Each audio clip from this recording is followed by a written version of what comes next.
Hello student, today we are going to do practical question based on the sale of assets used for scientific research.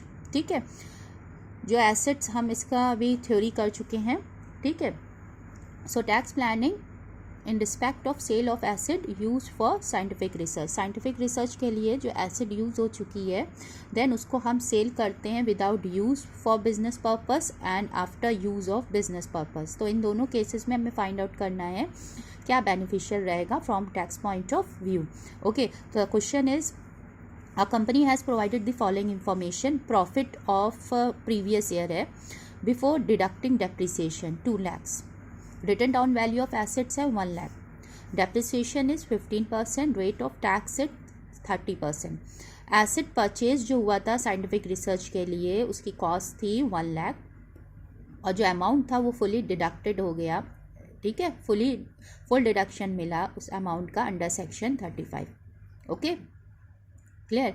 Now the asset is short term capital asset. Short term capital asset है, ठीक है, because वो 36 महीने 36 month से कम use हुई. That's why it is short term capital asset. जो इससे gain होगा वो भी शॉर्ट टर्म कैपिटल गेन होगा. And it is sold for, पहले केस में इन्होंने लिखा है 80,000 पे सेल हुई. दूसरे केस में लिखा है वो सोल्ड हुई 1.5 लाख में. ठीक है ना. तो यहाँ पे जो हमारा एक तो कॉस्ट सेल प्राइस इन्होंने इससे कम रखी और एक सेल प्राइस ज़्यादा रखी है रिसर्च कॉस्ट से. मतलब जो हमारी एसेट की कॉस्ट थी उससे एक सेल प्राइस कम रखी है, एक सेल प्राइस ज़्यादा रखी है. दोनों केसों में बताया है. ठीक है, इन्हें कहा है कि from tax planning point of view suggest which option is better. ठीक है, whether the asset should be sold without using it for business purpose. क्या एसेट को बिजनेस पर्पस में यूज़ किए बगैर ही सेल कर देना चाहिए या फिर उसको बिजनेस में यूज़ करने के बाद सेल करना चाहिए. ठीक है ना. यहाँ पे हमारा असेसमेंट ईयर 1920 है. Profit before depreciation. डेप्रिसिएशन से पहले जो प्रॉफिट है वो है हमारा 2 lakhs ना. यहाँ पे दो केस हैं ए एंड बी. एक केस में तो सेलिंग प्राइस हमारा 80,000 है, दूसरे केस में 1,50,000 है. ठीक है ना. हमें फाइंड आउट करना है जब सेल किया एसेट को without use for business purpose. हम थ्योरी में पढ़ चुके हैं हमें कैसे करना है. प्रॉफिट बिफोर डेप्रिसिएशन 2 lakhs दोनों केस में. डेप्रिसिएशन हमारा है 15,000. रिटन डाउन वैल्यू हमारी कितनी है? रिटन डाउन वैल्यू 1 लाख, उस पर 15% हमारा आया 15,000. ठीक है, 15,000 डेप्रिसिएशन.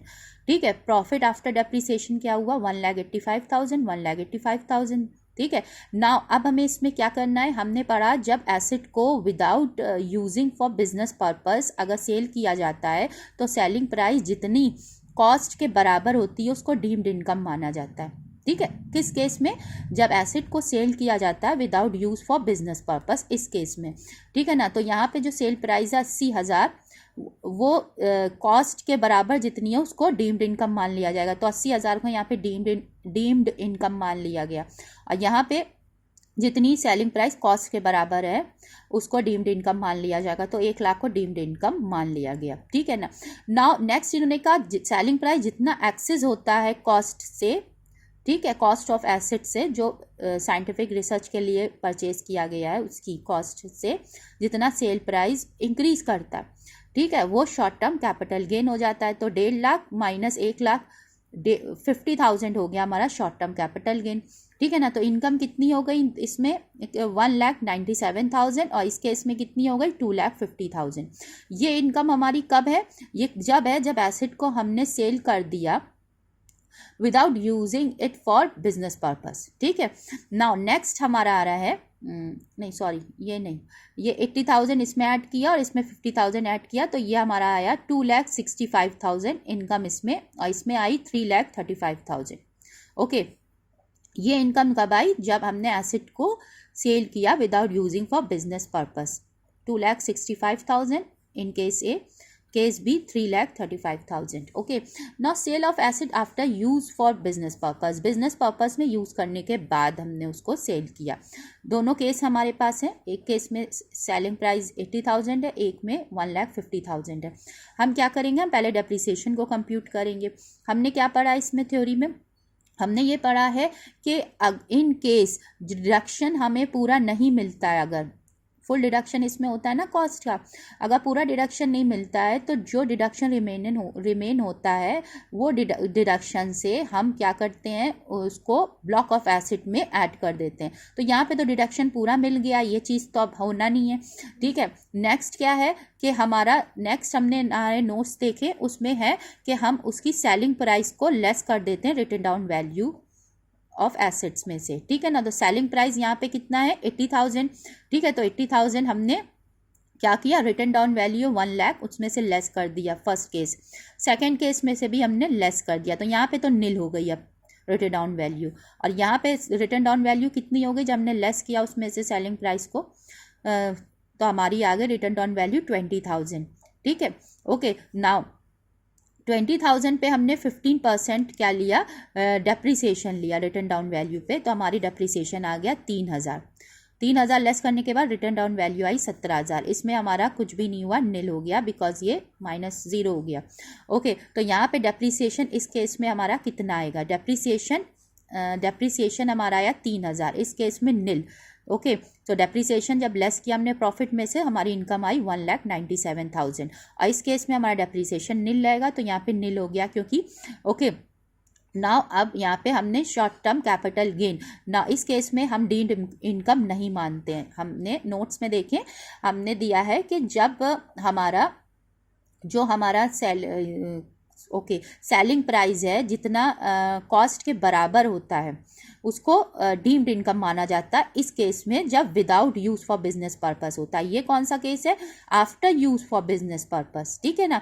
तो इसमें डीम्ड इनकम नहीं माना जाता है। लेकिन यहाँ पे हम देख रहे हैं शॉर्ट टर्म कैपिटल गेन, इसको हम लेंगे, ये 1.5 लाख में सेल हुआ, उसकी कॉस्ट कितनी थी 1 लाख, कितना एक्सेस है 50,000, तो यहाँ पे 50,000 आ गया हमारा शॉर्ट टर्म कैपिटल गेन।